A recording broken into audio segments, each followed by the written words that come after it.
ആദ്യമേ തന്നെ പറഞ്ഞു, പല പ്രാവശ്യം പറഞ്ഞു. എന്തു പറഞ്ഞു? ദാനങ്ങളിൽ വൈവിധ്യമുണ്ടെങ്കിലും ആത്മാവ് ഒന്ന് തന്നെ. ഞാൻ വീണ്ടും വീണ്ടും പറഞ്ഞു, ശുശ്രൂഷകളിൽ വൈവിധ്യമുണ്ടെങ്കിലും ആത്മാവ് ഒന്ന് തന്നെ. പ്രവൃത്തികളിൽ വൈവിധ്യമുണ്ടെങ്കിലും കർത്താവ് ഒന്ന് തന്നെ. ഇപ്പം നമ്മൾ ഇവിടെ നടത്തിയ ശുശ്രൂഷ പ്രാരംഭ ധ്യാനക്കാർക്കല്ല. പ്രാരംഭ ധ്യാനത്തിൻ്റെ ഒരു ധ്യാനമായിരുന്നെങ്കിൽ ചിലപ്പോൾ ഞാനും 10 കൽപ്പനകളെല്ലാം വിവരിച്ചേനെ. ഇത് പ്രാരംഭ ധ്യാനമായിരുന്നോ? ഇത് ധ്യാനിപ്പിക്കുന്ന ആളുകളെ ധ്യാനിപ്പിക്കുകയാണ് ചെയ്യുന്നത്. എനിവേ, സിസ്റ്റർ പറഞ്ഞതെല്ലാം ഞാൻ എഗ്രി ചെയ്യണം. പക്ഷേ അതിൽ ചില കാര്യങ്ങൾക്ക് ഉണ്ടായിരിക്കേണ്ട ഒരു പുതിയ ബോധ്യം. ഇപ്പോൾ പിശാചിനെ ബഹിഷ്കരിച്ചോ?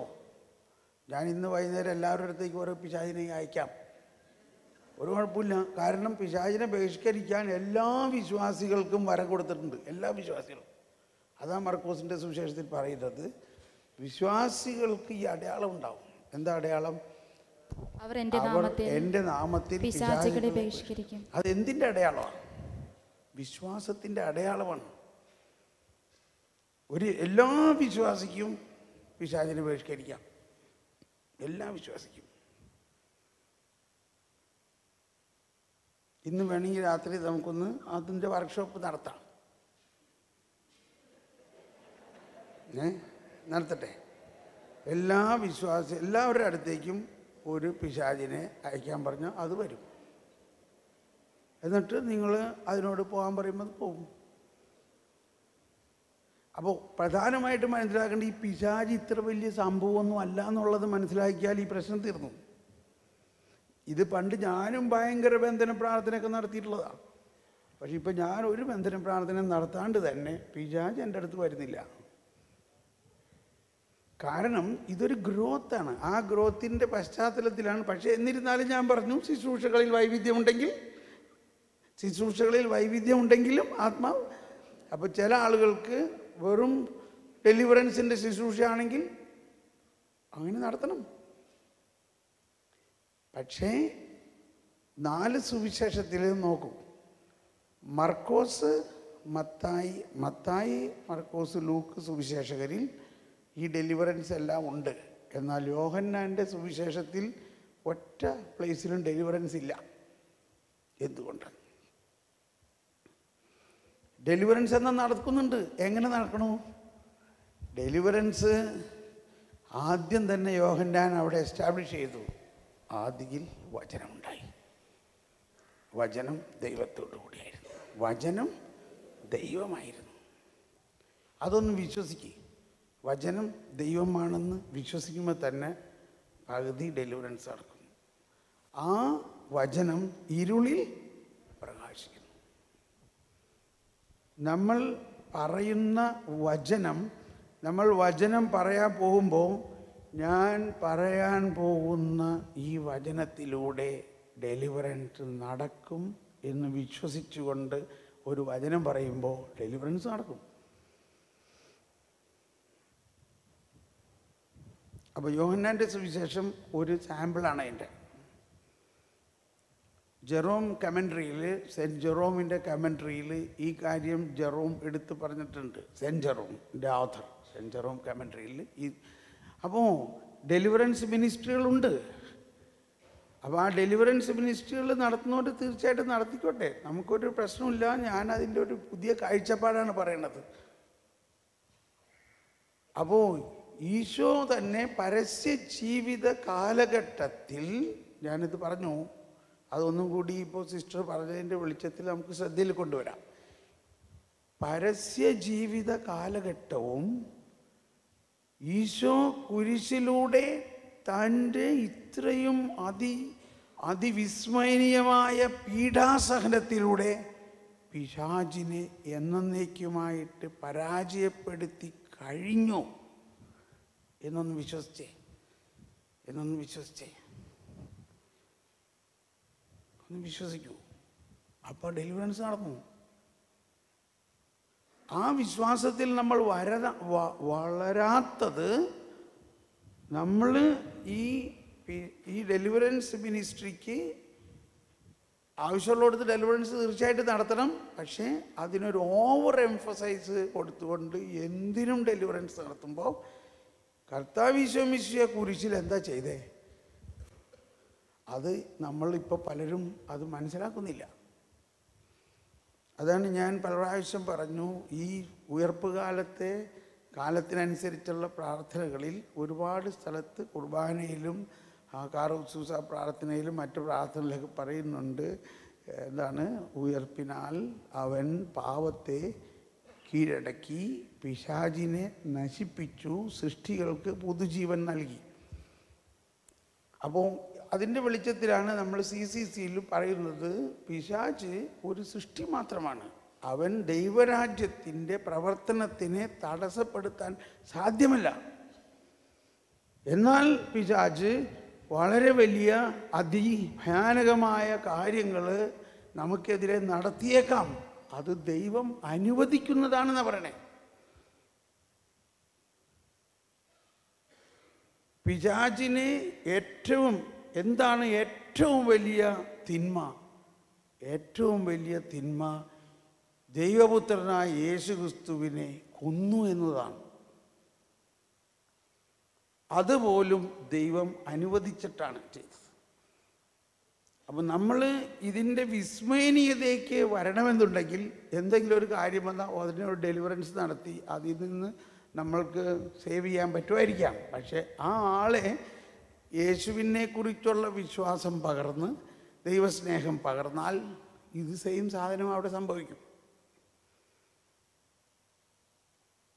ഇപ്പോൾ ചിലർ എൻ്റെ അടുത്ത് ഒരിക്കൽ ഒരാൾ വന്നു,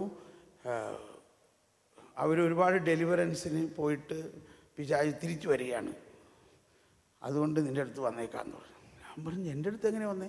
എനിക്കിങ്ങനെ വലിയ ഡെലിവറൻസ് ഗിഫ്റ്റൊന്നുമില്ല, ഞാൻ ഡെലിവറൻസ് നടത്താറില്ല. ഇല്ലില്ല, നിൻ്റെ അടുത്ത് വരാൻ എനിക്ക് ആത്മാവ് പറഞ്ഞു.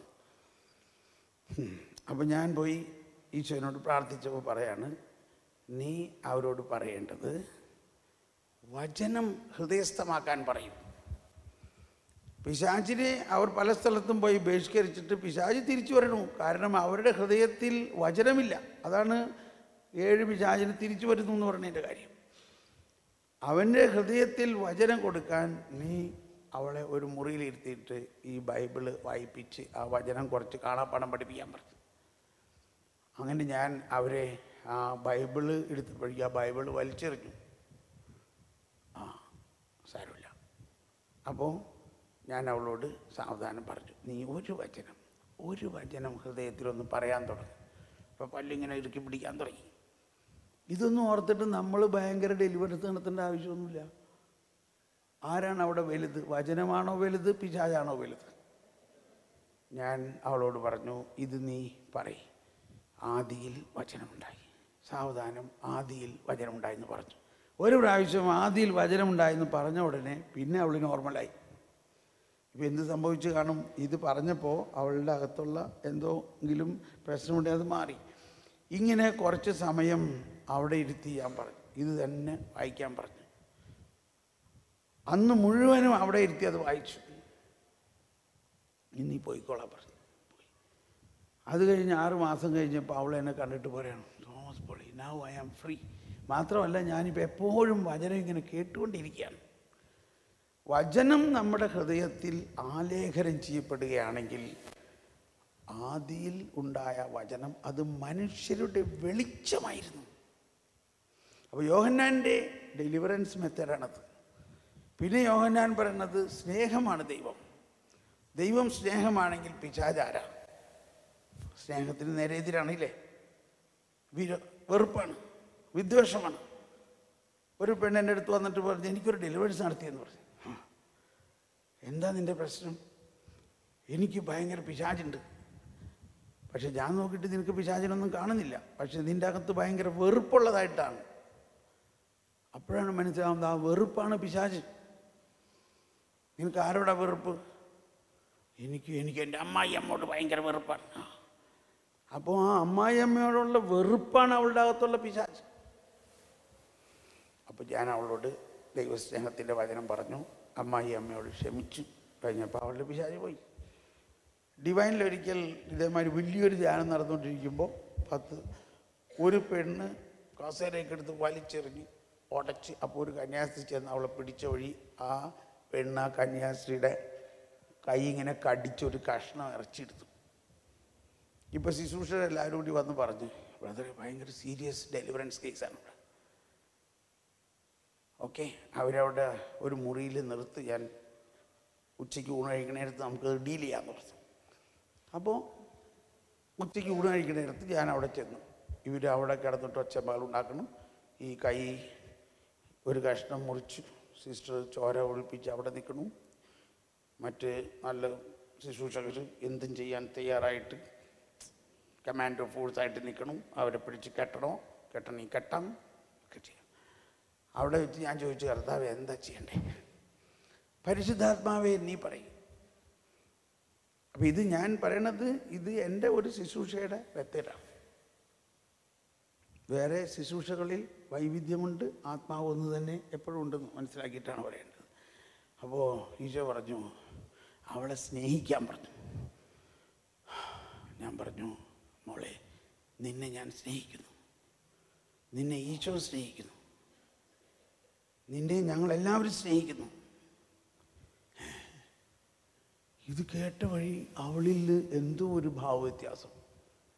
അപ്പോൾ എനിക്ക് കുറച്ചും കൂടി ഒരു പ്രചോദനമായി. നീ ദൈവത്തിന് വിലപ്പെട്ടതാണ്, നിന്നെ കർത്താവല്ല ഇവിടെ കൊണ്ടുവന്നെ, നീ ദൈവത്തിൻ്റെ ഓമന മകളാണ്, നിന്നെ ഞങ്ങളെല്ലാം സ്നേഹിക്കുന്നു. നീ സിസ്റ്ററിന് ഇങ്ങനെയൊക്കെ ചെയ്യുന്ന വെച്ച് വിഷമിക്കൊന്നും വേണ്ട, സിസ്റ്ററിന് നിന്നോട് വിരോധമൊന്നുമില്ല. വീണ്ടും ഞാൻ പറഞ്ഞു, നിന്നെ ഞാൻ സ്നേഹിക്കുന്നു, കർത്താവ് ഈശോ നിന്നെ സ്നേഹിക്കുന്നു.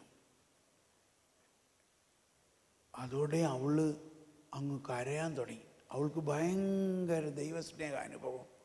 അവളവിടെ വീണു, കരഞ്ഞ് മാപ്പ് ചോദിച്ച്. അപ്പോൾ ഞങ്ങൾ ആ മുറി തുറന്നു, അവൾ പുറത്തു വന്നു. സിസ്റ്ററിൻ്റെ കാല് പിടിച്ച് ക്ഷമ ചോദിച്ച്, കൈക്ക് ഉമ്മ വെച്ച് കെട്ടിപ്പിടിച്ചു. ഡെലിവറൻസ് നടന്നോ ഇല്ലയോ? അതാണ് സ്നേഹമാണ്. ദൈവം സ്നേഹമാണ്. സ്നേഹത്തിന് എതിരായിട്ടുള്ളതാണ് പിശാച്. ആ സ്നേഹം നമ്മുടെ ഉള്ളിൽ നിറഞ്ഞു കഴിയുമ്പോൾ ആ സ്നേഹം മറ്റുള്ളവരിലേക്ക് പ്രസരിക്കുമ്പോൾ അതും ഡെലിവറൻസാണ്. തീർച്ചയായിട്ടും കൽപ്പിച്ചാലും ഡെലിവറൻസ് നടക്കുമായിരിക്കും. അപ്പോൾ ഒന്ന്, ഈ പരസ്യ ജീവിത കാലഘട്ടത്തിൽ യേശു പിശാചിനെ കുരിശിലൂടെ പരാജയപ്പെടുത്തിയിട്ടില്ല. ആ കാലഘട്ടത്തിൽ നടക്കുന്ന ഡെലിവറൻസും അതിനുശേഷം അപ്പോൾ അപ്പസ്തോലന്മാർക്കും ഉത്തരവ് കൊടുത്തിരിക്കുന്നത് ആ കാലഘട്ടത്തിലെ ഡെലിവറൻസിൻ്റെയാണ്. പക്ഷേ അതിനുശേഷം പന്തക്കുസ്താക്ക് കഴിഞ്ഞിട്ടുള്ള കാലഘട്ടം വേറൊരു കാലഘട്ടമാണ്. പന്തക്കുസ്ത കഴിഞ്ഞിട്ടുള്ള കാലഘട്ടത്തിൽ യേശു പിശാചിനെ പരാജയപ്പെടുത്തി കഴിഞ്ഞിരിക്കുന്നു. എന്നിരുന്നാലും ഞാൻ പറഞ്ഞു, പിശാച് തോറ്റ പാർട്ടിയായിട്ട് നമുക്ക് ചുറ്റും നടക്കുന്നുണ്ട്. പക്ഷെ ഇതൊന്ന് മനസ്സിൽ വെക്കുകയാണെങ്കിൽ നമ്മുടെ ശുശ്രൂഷ ആത്മാവിൻ്റെ ശക്തിയിലൂടെയുള്ള ശുശ്രൂഷയാവും. ആത്മാവിൻ്റെ ശക്തിയിലൂടെയുള്ള ശുശ്രൂഷ. ഇപ്പോൾ പോപ്പ് ഫ്രാൻസിസ് എവിടെയാണ് ഡെലിവറൻസ് നടത്തണേ പറയും. എന്തോരം സ്ഥലങ്ങളിൽ പോണു. പോപ്പ് സകലത്തിൻ്റെ അധികാരമുള്ള ആളാണ്. ഇസ്രായേൽ ഈ എവിടെയെല്ലാം പോണു. പോപ്പ് വല്ല ഡെലിവറൻസ് നടത്താനായിട്ട് കാണുന്നുണ്ടോ? കാരണം പുള്ളിയുടെ സാന്നിധ്യം തന്നെ. മദർ തെരേസ വന്നു. നമ്മൾ ആ മദർ തെരേസയുടെ അടുത്ത് ചെല്ലുമ്പോൾ നമ്മൾ കണ്ണുനീര് നിറയാണ്. എന്തുകൊണ്ടാണ്? നമ്മളിലേക്ക് ആ ദൈവസ്നേഹം പ്രസരിക്കുകയാണ്. മദർ തെരേസ ആരെങ്കിലും ഡെലിവറൻസ് നടത്തിയായിട്ട് കാണുന്നുണ്ടോ? അപ്പോൾ ഡെലിവറൻസ് ഉണ്ട്. അതിനെ നമ്മൾ ഇനിയും പഠിക്കണം.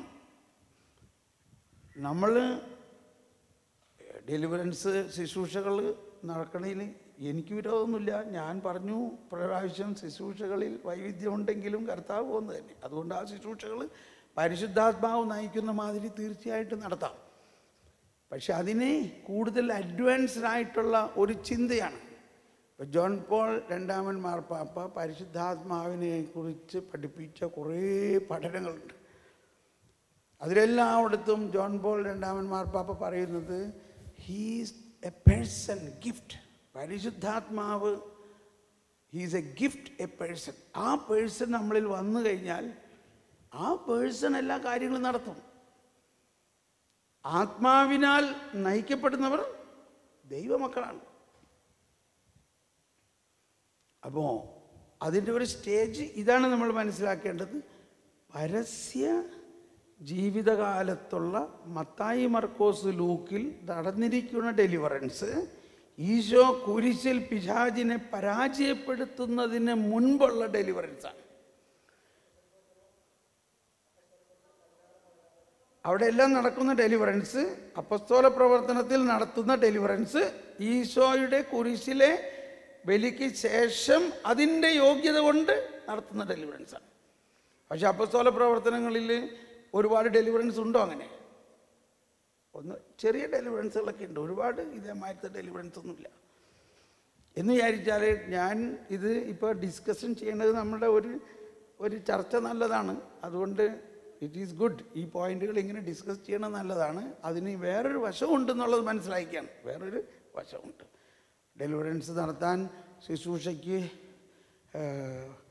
അഭിഷേകവും അത് നടത്താൻ പരിശുദ്ധാത്മാവ് പ്രേരിപ്പിക്കുകയും ചെയ്യുന്നവർ അങ്ങനെ തന്നെ ചെയ്യണം. പക്ഷെ അതേ സമയത്ത് അതിന് മറ്റൊരു വശവും കൂടി ഉള്ളതൊന്ന് മനസ്സിലാക്കുന്നത് നല്ലതാണ്. പിന്നെ ഇപ്പോൾ സൽപ്രവൃത്തികൾ ചെയ്യുന്നതിന് ഒരു വിരോധമില്ല. ഈ ഭാരതത്തിൽ കത്തോലിക്ക സഭ എന്ന് പറഞ്ഞു കഴിഞ്ഞാൽ ഒരു ചാരിറ്റബിൾ ഓർഗനൈസേഷനായിട്ടാണ് എല്ലാവരും ചിന്തിക്കുന്നത്. പറയും എല്ലാം സൽപ്രവൃത്തിയാണ്. പണ്ട് ഗോതമ്പും പാൽപ്പൊടിയും പശുവിനെയും പാലും എല്ലാം കൊടുത്ത് നോർത്ത് ഇന്ത്യയിൽ ഒരുപാട് സൽപ്രവൃത്തി ചെയ്തു. അവർ ആരും പള്ളിയിലുണ്ടോ? ഇപ്പോൾ ഒരാളുമില്ല. സൽപ്രവൃത്തികൾ ചെയ്യണം. ഇപ്പോൾ മദർ തെരേസയുടെ ഒരു സ്റ്റേഷനിൽ അമേരിക്കയിൽ ഞാൻ കണ്ടു. അപ്പോൾ അവിടെ മദർ പറഞ്ഞു, നിങ്ങളിങ്ങനെ ചുമ്മാ സൂപ്പ് ഉണ്ടാക്കി ഈ പാവപ്പെട്ടവരെ ഇവിടെ കൊണ്ടുവന്ന് കിടത്തിയാൽ മാത്രം പോരാ, അവർക്ക് യേശുവിനെ കൊടുക്കണം.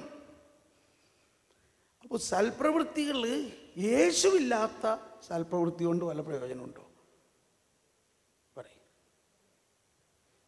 ഒന്ന് വേറെ ഒന്നും വെച്ചാൽ നമ്മുടെ ആത്മാവിൽ എനിക്ക് കിട്ടുന്ന ഒരു ഡെവലപ്മെൻ്റ് ഇതാണ്. നിൻ്റെ ആത്മാവിൽ യേശു ഉണ്ടാവുമ്പോൾ, ഈ ദൈവസ്നേഹത്തിൻ്റെ സാന്ദ്രത നിറയുമ്പോൾ, നീ മറ്റുള്ളവരിൽ യേശുവിനെ കാണുമ്പോൾ അവൻ്റെ ദാരിദ്ര്യത്തിൽ സഹായിക്കാൻ നിന്നോട് വേറെ ആരെങ്കിലും പറയണോ? സാനെ നമ്മൾ സഹായിക്കും. അത് ദൈവസ്നേഹത്തിൻ്റെ ഒരു ഔട്ട്ലെറ്റാണ്.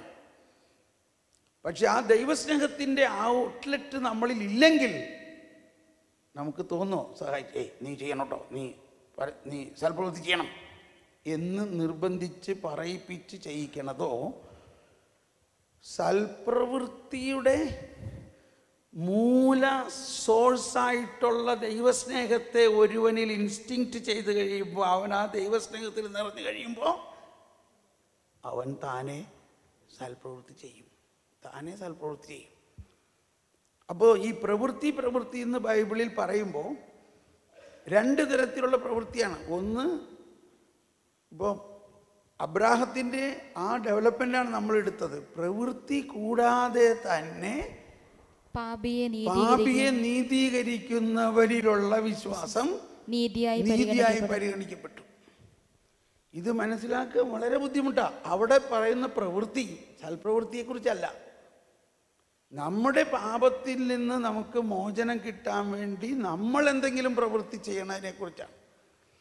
അതേസമയത്ത് യാക്കോബ് ശ്ലീഹയുടെ ലേഖനത്തിൽ പറയുന്നുണ്ട്, പ്രവൃത്തി കൂടാത്ത വിശ്വാസം അതിൽ തന്നെ നിർജീവമാണ്. അത് ഈ സൽപ്രവൃത്തിയാണ്.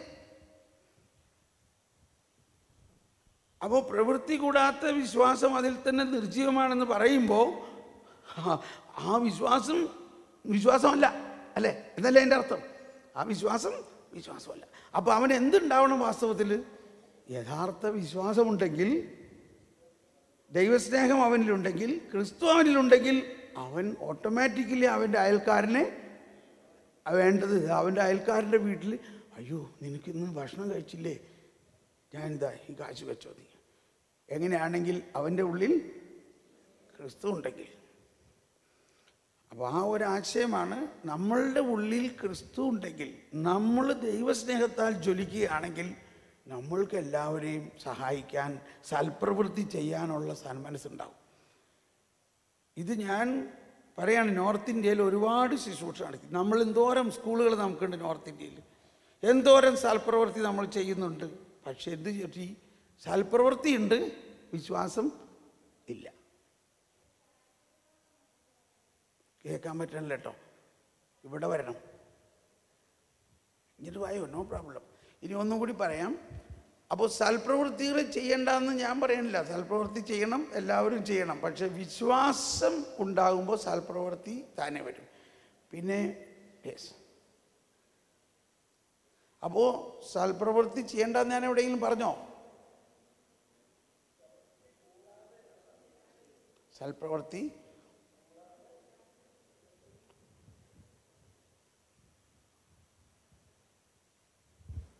മിഷൻ ഏരിയയിലും അല്ലെങ്കിൽ മദർ തെരേസയൊക്കെ ചെയ്യുന്ന സൽപ്രവൃത്തി എന്ന് പറയുന്നത് ചാരിറ്റബിൾ വർക്കിനെ കുറിച്ചാണ്.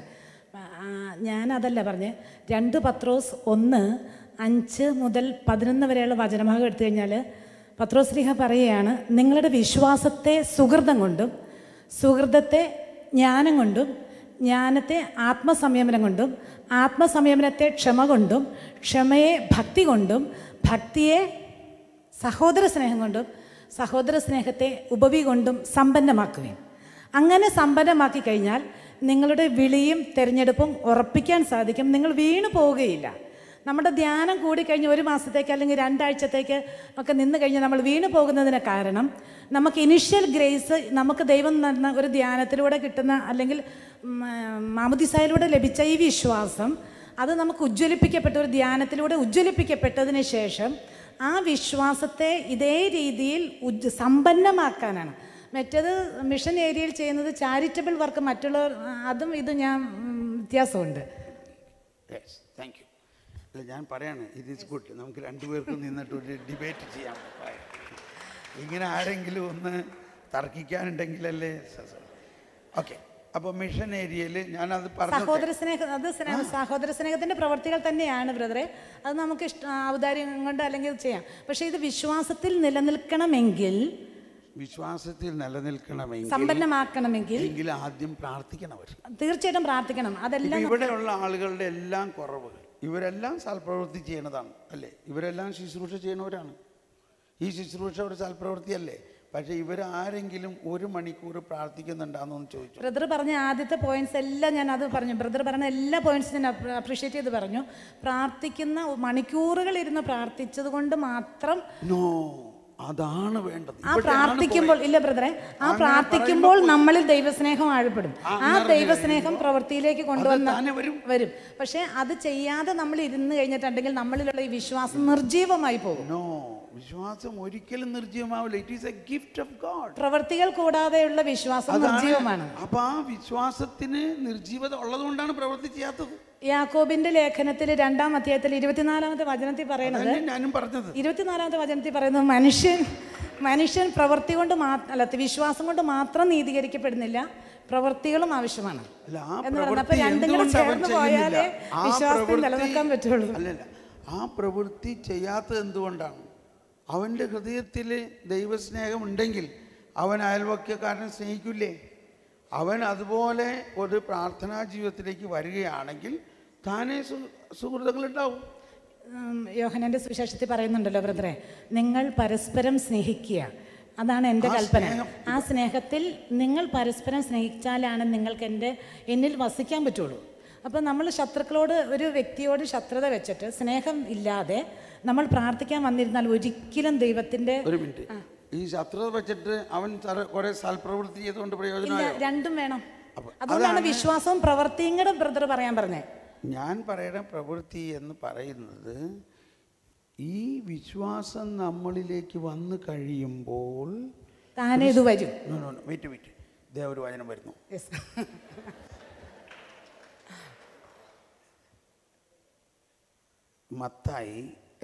യോഹന്നാൻ 6:28-29. ഈ ഫരിസയർ ഈശോയോട് ചോദിച്ചു, എന്ത് പ്രവൃത്തി ചെയ്താലാണ് ഞങ്ങൾ ദൈവത്തിന് പ്രീതികരിക്കപ്പെടുക? അതൊന്ന് വായിച്ചേ. അപ്പോൾ അവർ ചോദിച്ചു, ദൈവഹിതമനുസരിച്ച് പ്രവർത്തിക്കുന്നവരാകാൻ ഞങ്ങൾ എന്തു ചെയ്യണം? യേശു മറുപടി പറഞ്ഞു, ഇതാണ് ദൈവഹിതമനുസരിച്ചുള്ള പ്രവൃത്തി, അവിടുന്ന് അയച്ചവനിൽ വിശ്വസിക്കുക. ഇത് ശ്രദ്ധിക്കണം. ഇത് പ്രവൃത്തി ഉണ്ടാകും. ഈ വിശ്വാസം വന്ന് കഴിയുമ്പോൾ ഈ വിശ്വാസത്തിലൂടെ നമ്മളിൽ വരുന്ന ക്രിസ്തു, ആ ക്രിസ്തു ഓട്ടോമാറ്റിക്കായിട്ട് നമ്മളെ പരിശുദ്ധാത്മാവിനാൽ നയിക്കുകയാണ്. പരിശുദ്ധാത്മാവിനാൽ നമ്മളെ നയിക്കും. അപ്പോൾ നമ്മളെ പരിശുദ്ധാത്മാവ് നയിക്കണം എങ്ങനെയായിരിക്കും? ഈ പ്രവൃത്തിയിലൂടെ നയിക്കും. ഞാൻ ബ്രദറിനെ കോൺട്രഡിക്റ്റ് ചെയ്യല്ല ചെയ്തത്. ഇല്ല, ഈ ഒരു ഡിസ്കഷൻ നല്ലതാണ്. ബ്രദർ ഇത് പറയുമ്പോൾ ഇതും കൂടി ഒന്ന്, കാരണം എന്താ, ഞാൻ ഇനി ഞാൻ കുറച്ചും കൂടി ഞാൻ ഒരു സെന്റൻസ് കൂടെ പറഞ്ഞോട്ടെ ബ്രദറെ. ബ്രദറിൻ്റെ ധ്യാനം കൂടി വന്ന 1-2 പേര് പറഞ്ഞ ഒരു ഡൗട്ടിൻ്റെ വെളിച്ചത്തിലാണ് ഞാനിത് ബ്രദറിനോട് പറയാൻ കാരണം. അപ്പോൾ എൻ്റെ മനസ്സിൽ വേദന തോന്നി, ദൈവമേ ബ്രദറിൻ്റെ ഇത്രയും വലിയൊരു ധ്യാനത്തെ അവരെടുക്കേണ്ട സെൻസിൽ എടുത്തില്ല എന്നൊരു ചിന്ത എൻ്റെ ഉള്ളിൽ വന്നതുകൊണ്ടാണ് ഞാൻ ബ്രദറിനോട് പറഞ്ഞത്. ആ കൺഫ്യൂഷനും കൂടി ഒഴിവാക്കാൻ പറ്റും ഈ ഒരു ഭാഗം കൂടി ആഡ് ചെയ്താലെന്ന് മാത്രമേ ഞാൻ ഉദ്ദേശിച്ചുള്ളൂ. ബ്രദറിൽ നിന്ന് ഒഴുകുന്ന നന്മ അതിൻ്റെ പൂർണ്ണതയിൽ ഞങ്ങൾക്ക് ലഭിച്ചോട്ടെ എന്നേ ഞാൻ ഉദ്ദേശിച്ചുള്ളൂ. Thank you. I accept. അപ്പോൾ ഇനി അങ്ങനെ ചെയ്യാം. ഓക്കെ, ഇപ്പോൾ നമ്മളെന്നാൽ ചായ കുടിക്കാൻ പോയാലോ? അയ്യോ, മണി 5 ആയോ?